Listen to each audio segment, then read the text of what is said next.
I say try to start it one more time. Alright guys, so the 240 won't start with the new motor. Pretty sure it's because of the alarm. I'm gonna try to start it for him.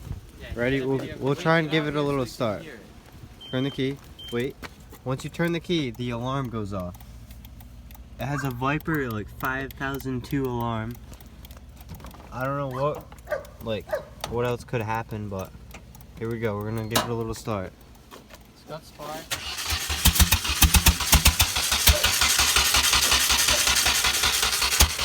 That's all it does. It's got spark. It's got spark. It's got fuel. It's got compression. It's got compression. It's got air.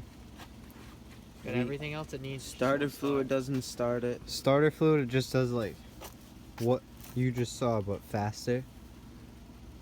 So, if you guys know anything, comment down below. Battery's charged. Battery's on the charge right now. Every wire is hooked up in this thing. The Everything is grounds hooked are all up. clean. Yeah, we tested the ground. That's a 13.